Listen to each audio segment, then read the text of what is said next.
Le point de départ de notre réflexion ce soir commence donc d'abord par les parachutes dans lesquels on se trouve. La semaine dernière, on a ouvert donc le livre de Shemot, qui est appelé le livre de Galut et Geoula, le livre de l'exil et le livre de la délivrance. Et on va constater que le clan d'Israël, au fond, va se retrouver dans un exil dans lequel va être au centre quelque chose qui est Avoda Kasha, c'est-à-dire l'univers du travail. C'est intéressant de voir qu'au fond, le lieu dans lequel le peuple juif va se construire, puisque l'Égypte est appelée Kour HaBarzel, le creuset dans lequel véritablement va émerger le peuple juif, dans ce lieu-là, l'élément qui va le caractériser va être donc cette notion de Avoda, c'est-à-dire cette notion de travail, avec un descriptif quand même assez précis de ce qu'ils vont faire. Chomer, Bilvenim, Avoda Bassadeh, ils vont donc mettre en place tout ce qui est nécessaire pour construire, ils vont faire en telle sorte qu'il y ait des briques, etc., etc. Et donc on nous parle sans arrêt de la notion de Avoda, Avoda, Avoda, de travail, de travail, de travail. Pourquoi est-ce que la Torah insiste-t-elle tellement sur la place que va occuper cette notion de travail à l'intérieur de l'Égypte? Et au fond, est-ce que cette dimension-là doit faire partie de ce qui va permettre au peuple d'Israël d'émerger? Est-ce que la confrontation au travail est un élément que l'on a besoin de vivre pour mieux comprendre ce que ça veut vouloir dire être le peuple d'Israël? Alors, tout d'abord, si vous le voulez bien, un retour dans l'histoire. L'apparition du travail, eh bien, on la voit au moment du Chet Adam Arishon, c'est-à-dire de ce qu'on traduit par étant la faute du premier humain, dans lequel là-bas, on ne va pas nous parler de travail. On va nous dire Bezéat apechatocha lechem, à la sueur de ta face tu consommeras ton pain, etc., etc. La première fois où le mot travail existe dans le texte de la Torah, c'est dans le Gan Eden, dans le jardin d'Éden, lorsque Dieu met Adam dans le jardin d'Éden. Le texte nous dit il l'a mis dans le jardin d'Éden, le Ovda ou le Shomra. Traduction littérale pour le travailler, ou le Shomra est pour le garder. Et là, évidemment, nos maîtres tout de suite s'arrêtent et disent mais c'est quoi cette histoire? Puisque tu vois bien que les versets par ailleurs nous décrivent un jardin d'Éden dans lequel Adam n'a rien besoin de faire. Donc c'est quoi cette idée-là de avoda, de travail? Et tout de suite, bien sûr, il nous ouvre sur notre perspective. La première fois où ce terme existe dans la Torah, il ne désigne pas le travail tel qu'on le conçoit, c'est-à-dire un investissement dans la réalité de la matière pour pouvoir produire quelque chose dont on va avoir besoin, mais pour procéder à ce qu'on appelle la avodat Hashem, c'est-à-dire être au service du Créateur en agissant comme il nous le demande et en préservant l'univers, c'est-à-dire en ne transgressant pas sa parole.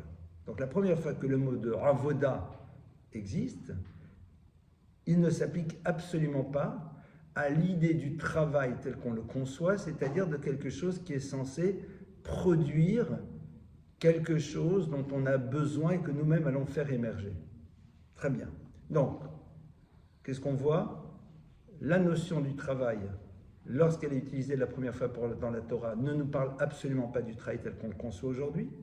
Lorsque l'on parle de Adam et de sa faute, eh bien, l'élément essentiel sur lequel on se focalise, ça va être Bezéat apechatocha lechem, tu vas devoir à la sueur de ta face manger ton pain, vekotz vedardar tatzmiarbach, tu vas te retrouver avec une terre qui va être difficile à travailler, etc. Et après, on se retrouve donc dans l'histoire du peuple d'Israël qui va émerger de l'Égypte et dans lequel on va voir cette place importante de la avoda, c'est-à-dire du travail tel qu'on le comprend nous, c'est-à-dire produire quelque chose, agir. Ce qui est intéressant de voir, c'est que lorsque l'on parle de cette notion de avoda, la avod, on a un terme, aïn bet dalet, la avod, oved, et ce terme en vérité, vous pouvez l'organiser autrement et vous allez pouvoir obtenir quelque chose qui est la conjonction de deux mots, c'est-à-dire be'ad. Be'ad, alors évidemment les puristes diront qu'on est ici dans deux termes, be'ad, c'est-à-dire pour quelque chose. Comme si au fond, l'univers du travail, c'était pour atteindre quelque chose, pour quelque chose. Et évidemment, la première fois où la Torah nous parle de cette avoda, elle nous parle donc de ce travail, c'est-à-dire de cette action pour aller vers quelque chose, pour se retrouver vers quelque chose. Ce qui reviendrait à dire que l'idée même du travail fait partie de l'histoire de l'humain. Parce qu'il doit atteindre quelque chose, il y a quelque chose vers lequel il doit tendre. D'ailleurs, c'est intéressant parce que le maître dit par ailleurs, Adam le Yulad, l'individu a été créé pour l'effort. C'est-à-dire que l'effort fait partie du programme de notre vie. Ce n'est pas quelque chose que la vie nous obligera à faire émerger, mais il fait partie de notre programme. Souvent, on voit dans l'effort quelque chose qui est généré par une situation. Je suis dans une situation qui va me demander de faire des efforts. Alors que le texte nous dit exactement le contraire. Adam le Hamal Yulad. La notion d'effort, elle est la raison d'être même de la présence de l'individu dans l'univers. Et le mot Amal, qui veut dire effort, c'est aussi, les lettres organisées autrement, c'est Me'al, c'est-à-dire être au-delà d'eux. Donc l'idée du dépassement. Donc on a ici ces notions qui sont présentes, la notion du travail qui est là pour atteindre quelque chose, la notion de l'effort qui va être lié au travail, qui elle aussi est la notion d'arriver à être dans un dépassement. Très bien, ça c'est un petit peu, donc déjà quelques textes. Pour l'instant, on n'a pas encore très bien compris comment ça s'organise, on va y arriver tranquille. Donc si vous le voulez bien maintenant, on va aller partir vers l'Égypte. Et dans l'Égypte, eh bien, on va voir que la fonction du travail est définie en premier lieu par le pharaon. Pourquoi? Parce qu'on se rappelle que Moshe et Aaron vont aller chez le pharaon et vont lui dire, voilà, on a un message à te faire passer, let my people go, il faut que le peuple d'Israël parte. On s'en va, il faut partir. Et immédiatement, le pharaon réagit et va dire la chose suivante, Tirbad ha'avoda azot, que le travail qu'on leur donne devienne plus important, ve'al yish'u b'divrei shaker, et qu'ils ne soient pas sans arrêt dans la journée en train de tourner, de réfléchir autour de choses qui sont divrei shaker, des paroles mensongères dans lesquelles ils pensent qu'ils ont une autre histoire à vivre que celle que l'état dans lequel ils se trouvent. C'est-à-dire que pour le pharaon, lorsqu'ils disent non mais notre histoire, c'est pas ici, c'est ailleurs, il dit c'est du n'importe quoi. Ne soyez pas dans ce fantasme que votre histoire passe ailleurs que dans cette réalité du travail. Et donc, tirba d'avoda, comme si au fond l'accentuation du travail allait pouvoir extraire de l'esprit de l'individu la possibilité de se projeter dans une autre histoire. C'est intéressant. Ça veut dire qu'au fond, pour l'univers de l'Égypte, c'est-à-dire pour l'univers qui n'est pas l'univers d'Israël, la fonction du travail, c'est avant tout d'occuper l'esprit. C'est-à-dire que derrière le travail, il y a avant tout cette nécessité que l'esprit soit occupé par quelque chose. Et c'est vrai qu'à côté, il y a aussi besoin de manger. Mais la Torah, quand elle parle du travail, elle dit « Bezet tapech à la sueur de ton front », il va falloir que tu fasses des choses.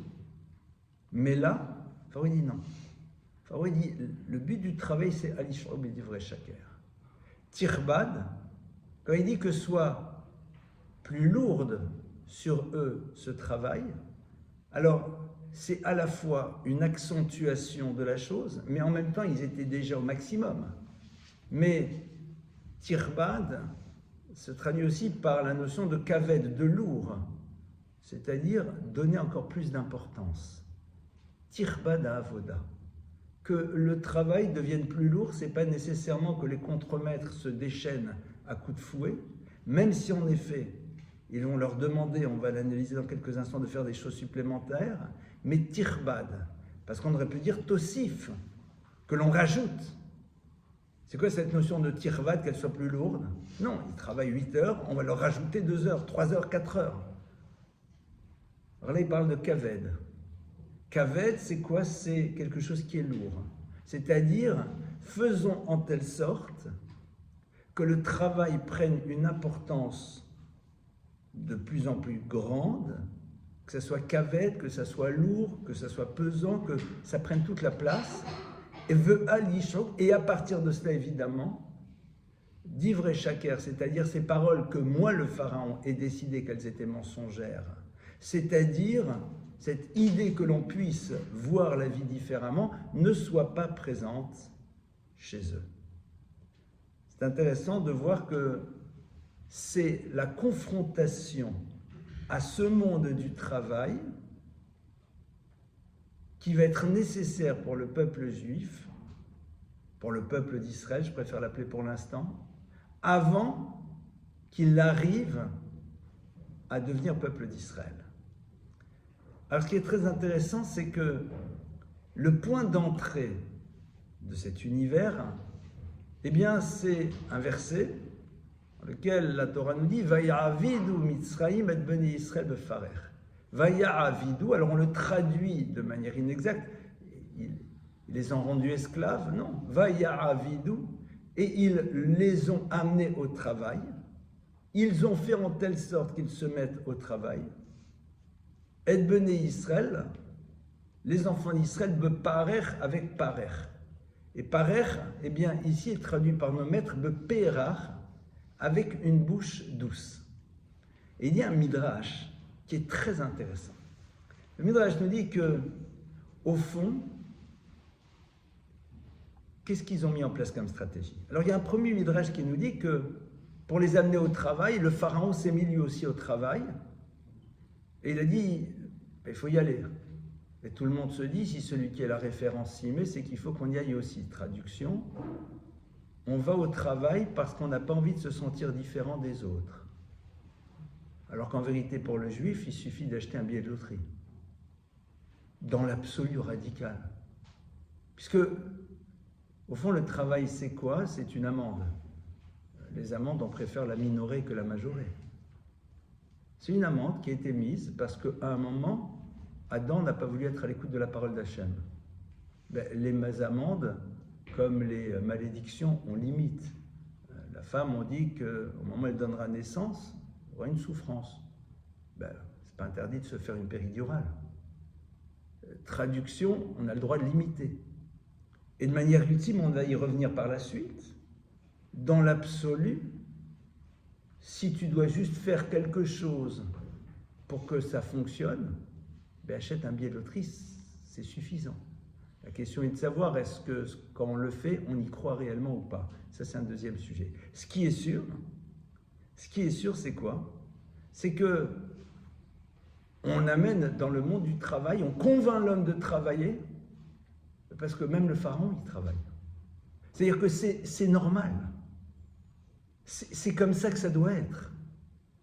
Et donc, on y va parce que on n'a pas envie de se sentir différent. Traduit de manière autre, si demain je pouvais envisager vivre sans avoir besoin de travailler, est-ce que je le ferais? C'est pas sûr. C'est pas sûr parce que comment est-ce qu'on me verrait, quelle serait la lecture qu'on ferait de ce que je suis? C'est la raison pour laquelle bon nombre de femmes se sentent mal de ne pas travailler, même si elles pourraient ne pas le faire, parce qu'on travaille. Alors qu'en vérité, ce que tu fais à la maison pour construire un foyer, qui est une œuvre incroyable, c'est hautement plus puissant que l'immense majorité de ce que tu vas faire dans ton travail. Parce que là, tu crées l'éternité, parce que là, tu crées un équilibre, parce que là, tu crées une harmonie. Aujourd'hui, on te dit non, c'est pas une œuvre. Le foyer, c'est défini aujourd'hui, vous savez comment, comme étant une charge mentale. C'est ça les mots qu'on utilise. C'est une charge mentale. Ça vous donne envie d'y aller. Et bien sûr, quand vous prononcez les mots que je prononce, les wokistes de tous bords vous diront, vous êtes encore dans... Ok. Why not? Que les gens se fassent plaisir. Mais quelque part, c'est intéressant.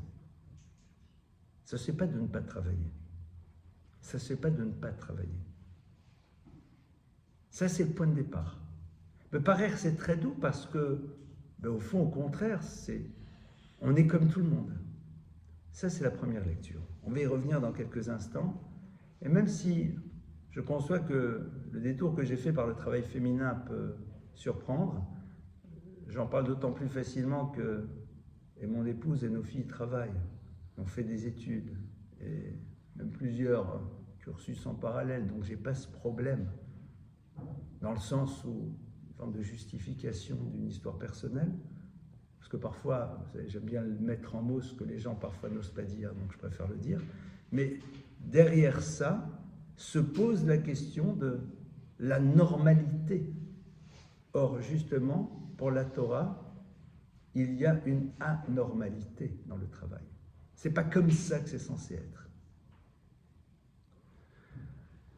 Seconde stratégie, parce qu'au fond, aujourd'hui, on pense notre relation au travail à travers ce que la civilisation nous a défini. Et le second midrash, il est encore plus intéressant, parce que vous savez que quand le pharaon va se rendre compte que les Juifs, ils commencent peut-être un peu trop à réfléchir et à s'interroger, c'est-à-dire que le travail ne les empêche pas de penser et d'ouvrir un autre univers, et ça c'est très bouleversant, alors il va dire, bon, et maintenant vous allez non seulement leur mettre, vous allez donner plus de poids au travail, mais au-delà de ça, on va leur donner des quantités de briques à confectionner. Mais alors quand vous regardez le texte, on dit, et les quantités de briques que vous confectionnez hier, eh bien continuez à les faire. De quoi on parle? Le Midrash, il est passionnant. Il dit en vérité, c'est quoi aussi cette pérach? Il disait, alors je donne des prix, hein. Il dit, une brique c'est 10 cents. Donc 10 briques c'est 1 euro. Donc 100 briques c'est 10 euros, etc. Au début, quand on te donne le tarif, tu découvres que tu es capable de faire 1000 briques par jour. Et l'immense majorité des enfants d'Israël deviennent des staccanovistes. Ils produisent, ils trouvent des systèmes pour produire encore et encore. Vous imaginez, c'est payé. Et puis du jour au lendemain, c'est plus payé. Et Pharaon dit, vous avez montré que vous étiez capable d'en faire 2000, mais vous allez continuer à en faire 2000. C'est-à-dire, le parer, c'est la dimension attractive du résultat qui va amener l'individu à se dépasser et donc faire en telle sorte que par la suite, il ne puisse pas imaginer utiliser ses capacités autrement que dans cet univers-là. Et il y a quelque chose ici d'extrêmement subtil que le pharaon est en train de mettre en place. Il est en train de dire à l'humain, je vais te montrer combien ce travail peut t'apporter, et à partir de cela, eh bien c'est vers cela que tu vas devoir te tourner. Tu n'as plus le choix maintenant d'utiliser ton énergie pour autre chose que ce qui est quelque chose qui s'appelle le domaine du travail dans lequel tu vas produire ces briques et tout le reste. Alors, évidemment, avec ça, vous allez dire, vous êtes bien sympa, mais l'univers doit fonctionner. Il faut bien en effet qu'il y ait des maisons, il faut bien qu'il y ait toutes sortes de choses. Et à ce niveau-là, les maîtres du Talmud vont être très clairs. Ils vont dire, mais encore heureux qu'il y a dans l'univers des gens qui ne réfléchissent pas, car s'ils n'étaient pas là, comment fonctionnerait l'économie? C'est assez bouleversant. Ça veut dire qu'à un moment, eh bien, on ne peut pas espérer dans cet univers des personnes qui réfléchissent en permanence, et qui donc auraient un rapport différent au monde du travail. Ça veut dire quoi? Ça veut dire que avoir envie d'utiliser ses énergies et sa réflexion pour quelque chose de différent n'est peut-être pas nécessairement le souhait de tout le monde. Chazon Ish rapporte une histoire Un jour, il a vu comme ça des ouvriers qui étaient en train de bâtir une maison. Et la livraison de briques, de béton, de ciment, que sais-je, n'avait pas été là. Le Chazon Ish leur a dit, écoutez messieurs, il y a à côté un lieu dans lequel vous pouvez vous mettre à étudier et on vous paye pour votre journée d'études comme si vous travailliez. Et il a dit qu'au bout de quelques heures, la plupart d'entre eux s'étaient enfuis, préférant ne pas être payés plutôt que de rester une journée entière à faire quelque chose d'autre que de travailler, de produire quelque chose de quantifiable et de mesurable. Il n'y a pas ici du tout, parce que ça pourrait être entendu de cette manière, une vision négative. Mais en effet, il y a dans l'univers certaines personnes pour qui prendre le temps de vouloir s'élever et de ne voir dans le travail qu'une nécessité à laquelle on se doit de sacrifier, eh bien, ces personnes-là existent. Et quelque part, dit le Talmud, si elles n'étaient pas là, le monde ne pourrait pas fonctionner. Traduit de manière différente, la Gemara nous dit « Allez-nous la kirtova », on doit être capable de leur dire merci. Ça veut dire qu'ils ont un rôle à jouer. La question, elle est de savoir quel est le choix que tu fais toi et dans quel rôle tu as envie de t'inscrire. Il y aura une réalité du monde. Ça veut dire que cette image un petit peu idyllique que l'on voudrait avoir de l'univers dans lequel tout le monde fonctionnerait sur les mêmes principes est un petit peu mise de côté par les maîtres du Talmud. Ils nous disent, sache qu'en effet, tu dois dire merci à ceux qui, de par les choix qu'ils ont faits, vont s'inscrire encore dans un monde dans lequel il faut s'investir, mais quelque part, c'est l'expression de leur choix.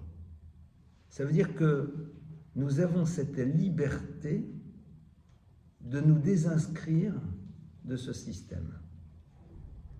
Ah, vous allez me dire, mais imaginons qu'un jour tout le monde décide de se désinscrire. C'est le moment dans lequel les textes de la Torah nous disent « Et tu travailleras peu, mais le résultat sera sans aucune commune mesure avec l'investissement que tu auras. » C'est-à-dire qu'en effet, il y aura toujours une nécessité d'agir, mais le résultat ira bien au-delà de ce que tu imagines. Alors, souvent les gens se posent la question comment ça fonctionne.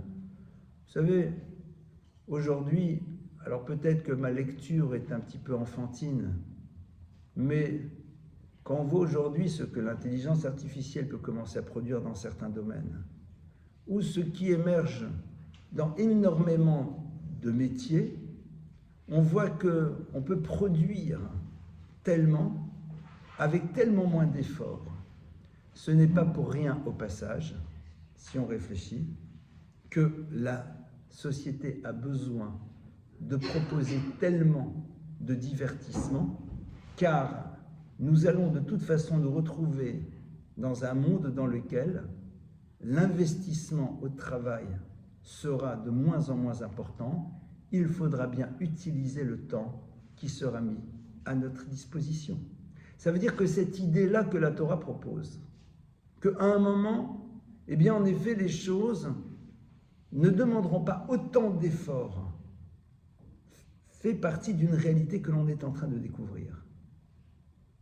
Et évidemment, la question qui se pose, c'est si aujourd'hui nous sommes un petit peu dans les prémices de cette période, quel est le choix que nous allons décider de faire, nous, qui nous inscrivons tous dans ce monde du travail, chacun dans son univers, d'utiliser ce prélude à l'époque messianique. Ça veut dire que l'époque du Mashiach, c'est l'époque dans laquelle, en effet, on se retrouvera avec une possibilité d'obtenir en quelques instants ce qu'il nous fallait des heures pour avoir. À partir de là, se pose la question de la relation au temps qui sera mis à notre disposition.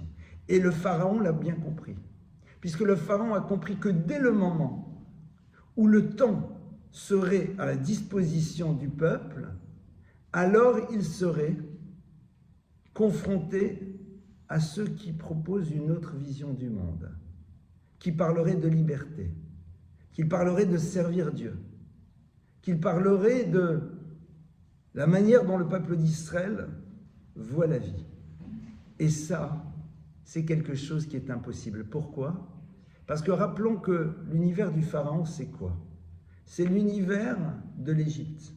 Or, l'Égypte en hébreu se dit Mitzraïm. Mitzraïm vient de la racine Meitzar. Meitzar, ça veut dire quoi? Un enfermement, un lieu fermé. C'est-à-dire, c'est un monde dans lequel je ne suis pas prêt à m'ouvrir à une autre lecture de l'existence que j'ai jusqu'à présent. Or, cette lecture nouvelle peut se créer dès lors que j'ai le temps d'y penser. Et dès le moment où le peuple d'Israël a le temps d'y penser, il commence à y penser. Alors le Pharaon dit « Tirba d'avoda ». Il faut que le travail devienne pesant, c'est-à-dire qu'il devienne quelque chose qui a de plus en plus d'importance aux yeux des gens, parce que sinon, ils vont se retrouver ailleurs. Ça, c'est donc cette première partie que le peuple d'Israël va vivre. Ce qui va se passer, c'est que on va se retrouver donc avec un peuple d'Israël qui est confronté maintenant à cette obligation de travail. Pourquoi? Parce que ça a commencé avec cette difficulté de la différence. Nous n'allons pas être dans la différence dans un monde dans lequel le travail est quelque chose qui a une valeur en tant que tel et n'est pas là juste pour pouvoir produire, parce que le Pharaon n'a pas besoin de travailler. Donc s'il travaille lui aussi, c'est qu'il veut nous montrer l'importance de la chose en tant que telle. Le travail est un élément qui t'identifie, le travail est un élément qui te donne une place dans la société. Le travail est quelque chose qui est une valeur en tant que telle, et non pas juste pour produire un résultat, parce que c'est le Pharaon qui travaille, or lui n'a pas besoin de travailler. Et la seconde chose, c'est après, tu as vu tout ce que tu peux produire, alors vas-y. Maintenant qu'on en est là, le peuple juif n'a plus le choix. Il se retrouve coincé à l'intérieur de quelque chose. Et là, arrive Moshe. Et Moshe, justement, il est celui qui va nous aider à sortir de ça. Mais comment est-ce qu'on l'appelle Moshe?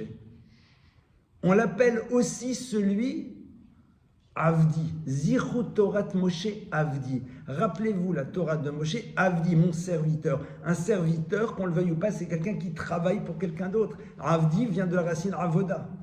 C'est intéressant, alors que Moïse, c'est un prophète. Le terme de prophète n'est pas utilisé pour lui. On parle de Moshe Eved.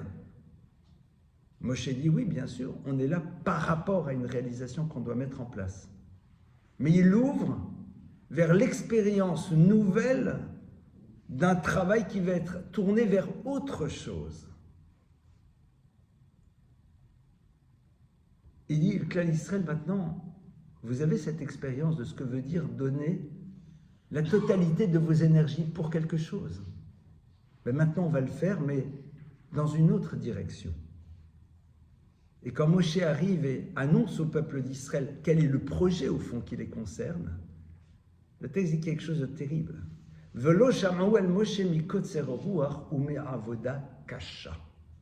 ils ne peuvent plus entendre la parole de Moïse, de par leur traduction, pas exacte dans le mot à mot, de par leur respiration haletante. Kotser Ruach, c'est avoir un souffle qui est coupé, qui est saccadé. Ou me'avoda kasha. Et de par le travail caché, kasha qui est quelque chose qui est dur. Mais caché, c'est dur dans le sens rigide. Lorsque vous dites une chose, elle est cachée, elle est dure, elle est rigide. C'est en opposition avec le terme de rach, de souple. Quelque chose qui est rigide. Je ne comprends pas. Vous êtes maintenant dans la souffrance. Il y a quelqu'un qui arrive et qui vous annonce des lendemains qui chantent. Il y a marqué Velo Sham'ou. Il n'y a pas marqué Velo Héminou. Ils n'y ont pas cru parce qu'à la limite, le gars il arrive et dit demain on rase gratuit. On dit bon d'accord, c'est bon, on nous l'a déjà fait le coup. D'accord? Mais Moshe n'arrive pas. Il leur annonce le futur. Alors vous l'avez mis, nous, ils n'ont pas cru. Il est venu, ah, les copains, je fais un meeting, je vous annonce, etc. Bon, ok, il raconte. Mais nous, on ne croit pas comment tu veux qu'on s'en sorte. C'est quand même 210 ans qui sont là-dedans, quoi. C'est lourd. Pourquoi il dit nous raconter? C'est terminé. Il y a v'lo chaman. Il n'écoute pas. Pourquoi tu n'écoutes pas? Et on te dit, mikot serwa chumavodakasha.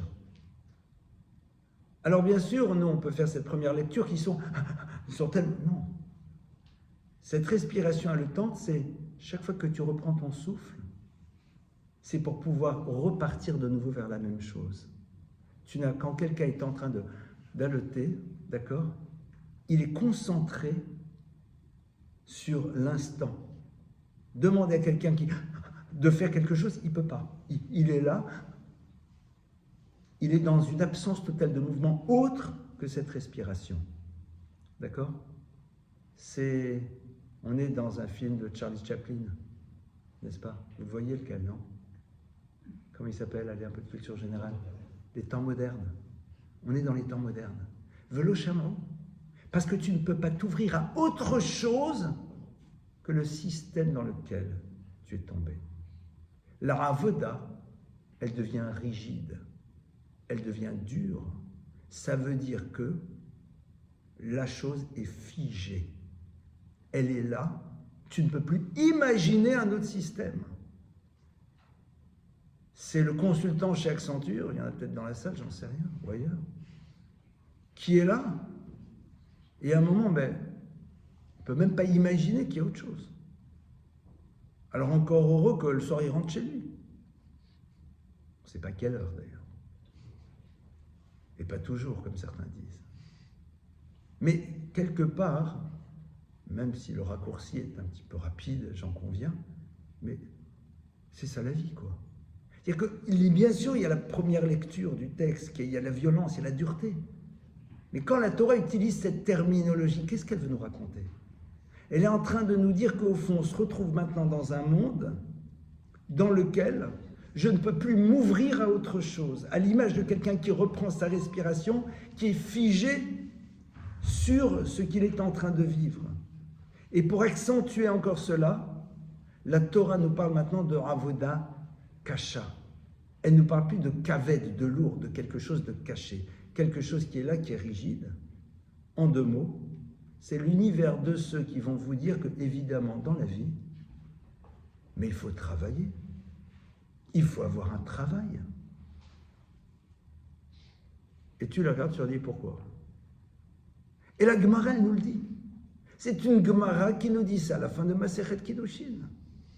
La Gemara nous dit, mais olam lo raïti shwal chenvani, il dit, j'ai jamais vu un renard qui est commerçant et des animaux qui sont rentrés dans toutes sortes de travaux X et pourtant a priori ils vivent et ils survivent. Et l'être humain, dit le Talmud, qui est la finalité de l'univers, lui aurait besoin d'aller travailler. Et là, chez qui partit ça, il dit le Talmud, mais parce que nous, à un moment, on est passé à côté de l'action réelle qu'on aurait dû avoir dans le monde. Alors c'est vrai que, évidemment, ces paroles, elles font hurler. La Gemara dit, mais maintenant, tu n'as pas le choix, il va falloir travailler. Mais quelque part, à un moment, c'est cette évidence que tu dois ôter de ton esprit. C'est pas normal. C'est pas normal. On a besoin de compétences, on a besoin de médecins. Mais c'est un acte de recette, c'est un acte de don. Il faut qu'il y ait des personnes qui sachent comment on s'occupe des autres. Donc pour ça, ils doivent apprendre quelque chose. Mais de la même manière que pour aider quelqu'un spirituellement, tu dois apprendre la Torah. Alors certains apprennent la Torah et la médecine, ça peut être Maïmonide. Mais parce que tout simplement, c'est un acte de chesed. C'est un acte de don. Maintenant, on n'a pas le choix, il faut le faire. Mais ce qui est très intéressant, c'est que la Gemara est là pour nous dire, mais sortir d'Égypte, dans la relation au travail, c'est être capable à un moment de se dire que l'Égypte a réussi à un moment à amener le peuple juif, mikot savoir, de ne plus imaginer autre chose. Et il y a une forme de rigidité. Mais qui a dit qu'il faut travailler? Dans un absolu radical, ce n'est pas nécessaire. Ce n'est pas comme ça que le monde a été créé. Maintenant, il se trouve qu'il y a une réalité. Donc tu opposes un regard totalement différent sur le travail. C'est-à-dire que c'est pour toi quelque chose sur lequel tu n'as pas le choix. Non pas parce qu'on est paresseux, mais parce que c'est la conséquence d'une histoire. Ça veut dire que l'histoire essentielle de ma vie, elle passe à travers autre chose. Et c'est ce que la Mishnah nous dit, Asem l'artecha harai v'torah trakeva. Fais de ton travail quelque chose d'accessoire et de ta Torah quelque chose d'essentiel. Il n'y a pas marqué travaille peu parce que si c'est 35 heures ou 38 heures, tu n'as pas le choix. Keva et harai, quelque chose de fixe, quelque chose d'accessoire. Pourtant, ta Torah, tu l'étudies qu'une heure par jour, ou une demi-heure, ou 20 minutes. Et ton travail, il te prend 8 heures, 9 heures, 10 heures, parce qu'en effet, quand tu es chez consultant, tu n'as pas le choix. Mais qu'est-ce qui est fixe? Quelle est la chose qui, pour toi, est essentielle? Et c'est là où ça va se jouer. Et donc, qu'est-ce qui va se passer maintenant? C'est qu'on va s'inscrire dans cette nécessité du travail, mais à un moment, l'oshamou, ne plus entendre quelqu'un qui te dit « mais ton histoire, en vérité, elle est ailleurs », c'est ça le drame.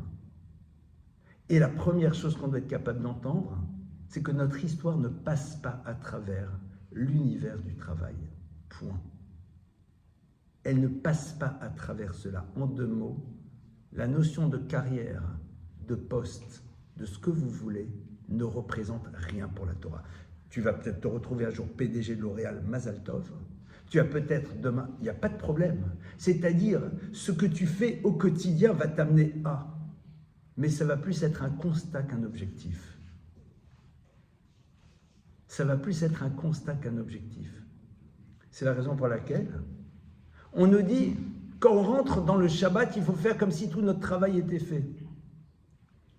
Ça veut dire que la semaine, en vérité, tu t'organises pour que cette notion-là ne soit pas présente dans ta tête.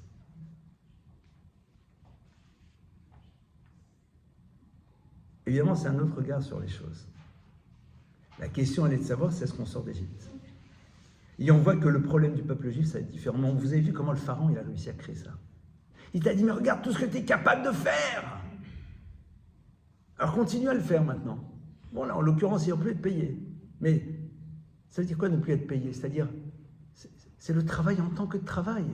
Je produis, je fais. Tu as raison. Mais peut-être que maintenant, ça doit se passer ailleurs.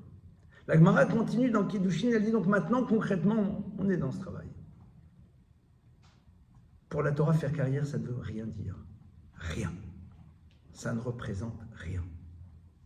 Tu feras le constat d'une carrière, mais tu ne cherches pas à faire une carrière.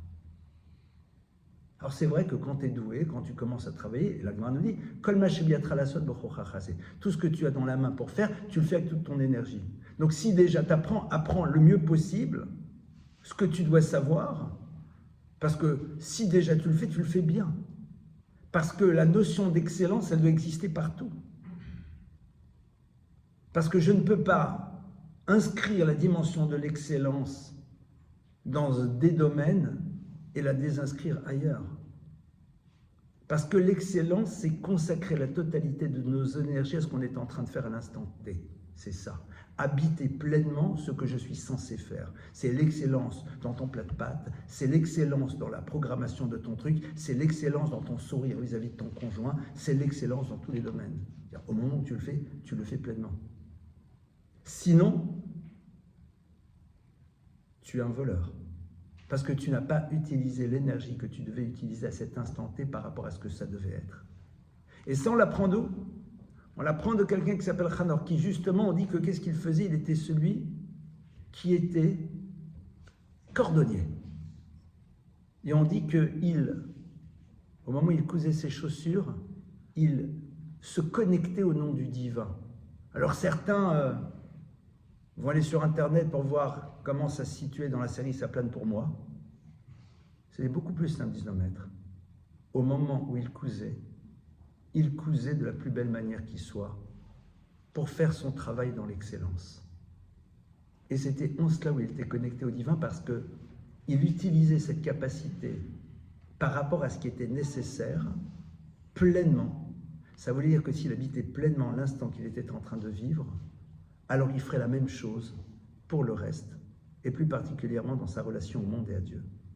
Maintenant, la Gemara te dit, t'as pas le choix, maintenant il va falloir travailler. Et ce qui est très intéressant, c'est que le Talmud va nous dire alors qu'est-ce qu'on fait. Et le Talmud nous dit que Chayav Adam, l'être humain, a l'obligation d'apprendre à son fils, entre autres, un travail. Pourquoi, dit la Gemara? Parce que si tu ne lui apprends pas un travail, tu lui apprends à être voleur. Ça veut dire quoi? Ça veut dire que le bonhomme qui n'a pas de travail, évidemment, il va devenir un bandit des grands chemins. Il faut avoir quand même les capacités, l'envie et pas trop peur de la police quand même. La Gemara te dit non, c'est quoi quelqu'un qui vole? Un voleur, c'est quelqu'un qui utilise un système de facilité pour obtenir ce qu'il veut. Or, on a vu que Adam l'Eramal Yulad, qu'on ait été créé pour l'effort. Apprendre un travail, c'est dire à l'individu, dans ce que tu vas faire, la notion d'effort devrait être présente. Maintenant, ce qui sera génial, c'est que comme tu vas faire des efforts, tu vas réaliser que tu fais en 1 heure ce que d'autres font en 5 heures. Et tu disposeras de 4 heures pour apprendre la Torah ou pour t'occuper des autres. Parce que cette notion-là, elle doit être présente. D'ailleurs, souvent, c'est ce qu'on retrouve. Vous savez qu'en Israël, il y a beaucoup de structures qui se sont ouvertes pour former des jeunes, des yeshivot, qui ont étudié 3, 4, 5, 8, 10 ans pour qu'ils s'inscrivent dans le monde du travail. Et les programmes d'apprentissage ont été quasiment divisés par 2. Parce que les enseignants se sont rendus compte qu'ils avaient face à eux des gens, quand on bosse 1 heure, on bosse 60 minutes. Quand on apprend, on apprend. Quand tu constates que c'est ça, quelque part, tu réalises que le bonhomme, au bout d'un quart d'heure, d'une demi-heure, il a dit « nous ». C'est quoi la suite? C'est impressionnant. Parce que justement, c'est cette idée-là qui doit être présente. Alors, maintenant, quand tu vas l'amener, puisqu'en tant que père, tu as l'obligation, tu as la responsabilité, justement, d'inscrire cette dimension chez l'enfant. La Gemara nous dit, le monde a besoin de parfumeurs et l'univers a besoin de tanneurs de peau. Heureux soit celui qui a réussi à apprendre à son enfant à être parfumeur. Ça veut dire quoi? Alors tout d'abord, de manière ultra pragmatique, dans un voyage que j'avais fait il y a quelques années, j'en ai fait d'autres depuis, mais un des premiers au Maroc, je crois que c'était à Marrakech, on est parti visiter la tannerie. Mais pas la tannerie pour les touristes, la tannerie, la vraie quoi. D'accord? Et c'est incroyable. D'abord parce que quand vous avez étudié un tout petit peu le Talmud, vous retrouvez exactement ce que le Talmud décrit dans tout le principe du tannage des peaux, c'est passionnant à voir. Et en même temps, évidemment, vaut mieux arriver avec une pince à linge sur le nez, parce qu'au niveau des odeurs, c'est moyen. C'est assez impressionnant. D'accord? Et le texte nous dit, heureux, alors, ça veut dire quoi? Au fond, dans les 2 cas, il y a quelque chose de particulier. Parce qu'on aurait pu dire, heureux celui qui apprend à son fils à être parfumeur. Ou alors on aurait pu dire, faire en telle sorte de ne pas l'amener vers l'univers de la tannerie. On dit non, le monde a besoin des 2, heureux celui. Donc c'est-à-dire qu'on met, mais c'est quoi le point commun entre les 2? C'est ce que tu laisses comme trace une fois que tu n'es plus dans ce monde du travail. C'est-à-dire, comment tu es identifié dans le monde lorsque tu sors du travail. Traduit de manière différente. C'est quoi une mauvaise odeur? Une mauvaise odeur, c'est quelque chose qui fait que l'on va s'écarter de toi. Une bonne odeur donne envie de rester dans une proximité. La question, elle est de savoir qu'est-ce que le travail va faire de l'individu. Parce que vous ne pourrez pas, dans le monde du travail, avoir des postures et désinscrire ces postures lorsque vous allez sortir à l'extérieur. Parce que quand tu as appris à être dur, tu deviens dur. Quand tu as appris à juger négativement, tu juges négativement. Quand tu as appris à voir ton intérêt en premier lieu, tu continues à l'avoir. Tu ne peux pas, à un moment, créer une forme de rupture entre la manière dont tu fonctionnes dans l'univers du travail et ce que tu vas dégager par la suite dans le monde dans lequel tu te trouves. Et quelque part, le jour où tu découvres que cet autre, au fond, est quelqu'un qui a une vision très égocentrée de l'existence, la fin justifie les moyens, business is business, dans lequel il y a les ressources financières et les ressources humaines, pathétiques. C'est-à-dire que je donne le même nom à un objet inanimé et à un être vivant. C'est des ressources. Là, ça s'appelle finance et là, ça s'appelle humain. Ce terme me fait bondir. Mais si c'est comme ça que tu vois l'autre, ben tu continues à le voir à l'extérieur de cette manière. Et la Gemara, elle te dit, le monde a besoin de tanneries, le monde a besoin de parfumeurs. Ça veut dire qu'il y a une réalité qui est présente dans le monde. Sache qu'en effet, il y a dans le monde un univers de ceux qui, en effet, fonctionnent de manière à... C'est la réalité. Ne sois pas dans le fantasme de t'imaginer qu'en vérité, tout le monde va réussir à. Non. C'est un choix que tu dois faire toi en tant que père vis-à-vis de ton enfant. C'est-à-dire que le rapport que l'on va avoir vis-à-vis de ce monde du travail, qu'on va être obligé de mettre en place, comme on l'a vu, doit être sous-tendu par le fait que qu'est-ce que va dégager l'autre lorsqu'il ne sera pas dans le monde du travail? Est-ce qu'on aura envie d'être proche de lui ou non, au niveau de ce qu'il dégage et de ce qu'il est réellement? Alors vous allez dire, mais dans l'absolu, on a vu que le travail c'était une sanction. Et la Gemara nous rapporte qu'en effet, il y a eu des maîtres très particuliers dans l'histoire qui n'ont pas travaillé et les choses arrivaient par elles-mêmes. Elles arrivaient. Plus que cela, quand vous dites le schéma tous les jours, le schéma nous dit que, eh bien, tu vas faire les commandements et à ce moment-là, tu iras dans tes champs et tu récolteras ta récolte. Donc on voit bien que à un moment, il y aura des choses que tu vas être obligé de faire. Seulement, la différence, elle va être très simple. C'est est-ce que je vois dans ce que je produis le résultat de ma dimension spirituelle ou de l'investissement que j'ai mis en place?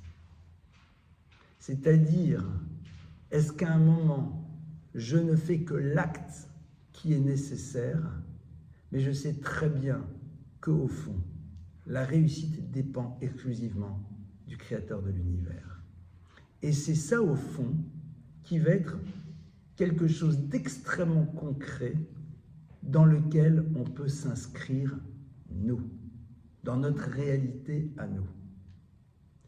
C'est ce qu'on voit dans ce texte qui nous dit que, eh bien, Alitalel Ashir Be'oshro, que le riche ne se loue pas de par sa richesse. Valitalel Achacham Be'chochmato, et celui qui fait preuve d'intelligence ne se loue pas de par sa sagesse. Vatilalel Agibor Bigvurato, et que celui qui est fort et puissant ne se loue pas de par sa puissance. Ki im bezot italel amitalel haskel veyadoaoti. Car la seule chose dont tu peux te louer, c'est la capacité que tu as, haskel, d'utiliser ton intelligence, veyadoaoti, pour être dans la connaissance du divin. Traduction, Le riche est riche.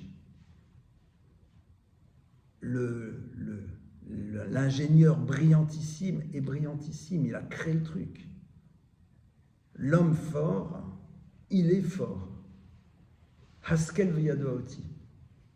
Donc tu ne vas pas mettre de côté une réalité. La seule chose que le texte demande, c'est d'avoir l'intelligence, d'être dans le savoir de l'origine de cette chose. Et ça, c'est simple en théorie, mais c'est plus compliqué sauf si on ouvre vers quelque chose qui pour certains semble être une forme de bigoterie religieuse, mais qui quelque part est l'élément qui nous permet de l'inscrire. C'est être capable d'inscrire dans notre vocabulaire la présence de Dieu. Ça s'appelle Be'ezrat Hashem. Ça s'appelle Imir Tse Hashem. Ça s'appelle Baruch Hashem. Be'ezrat Hashem, ça veut dire avec l'aide de Dieu. Im Yirtse Hashem, si Dieu veut. Baruch Hashem, béni soit Dieu. Ce ne sont pas des phrases et des mantras que l'on prononce. C'est tout simplement un moyen que l'on se donne de se rappeler de ce qui est à l'origine de tout. Pour ne pas se retrouver dans la posture du peuple juif qui ne peut plus entendre la parole de Moshe. Parce que, étant dans une avoda qui est devenue kasha, c'est-à-dire dans une forme de rigidité, parce que justement cette notion-là, on l'a inscrite à l'intérieur de notre réalité quotidienne. Ça peut se dire en français, avec l'aide de Dieu. Et les gens, ça les fait marrer. Mais tu dois leur dire, mais qu'on soit bien d'accord si on analyse. Vous appellerez ça un coup de chance. Mais l'immense majorité de ce qu'on crée, surtout dans le business, c'est des rencontres. C'est des histoires qui se sont jouées. Si on les analyse dans les détails, il y a des choses qui étaient inimaginables. Seulement, on n'a pas envie de le voir.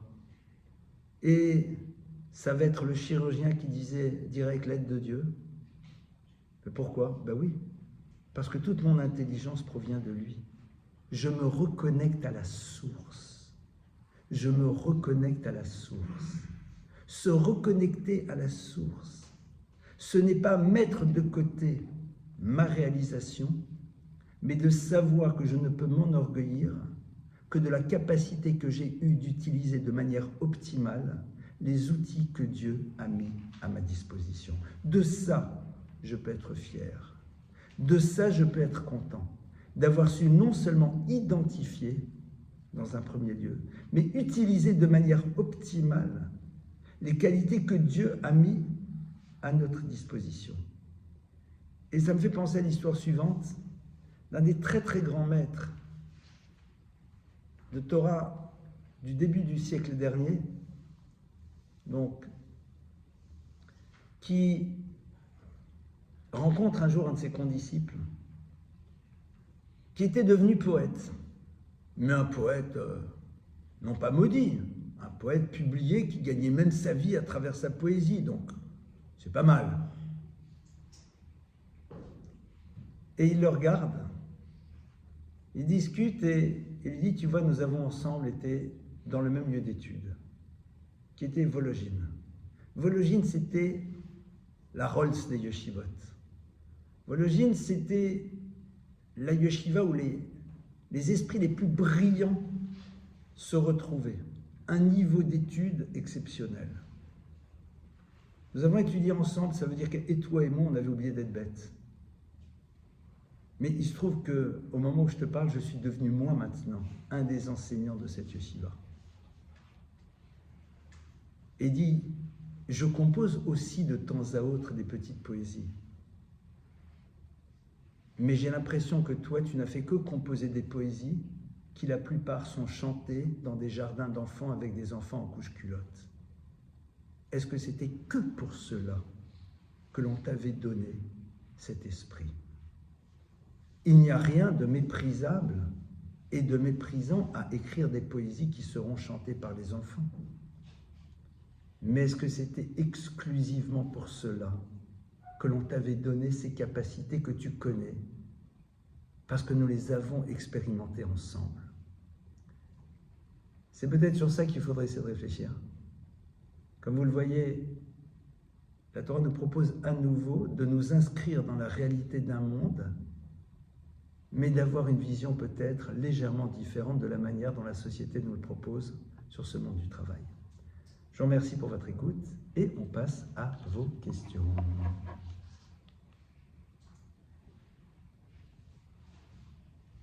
À vous les questions.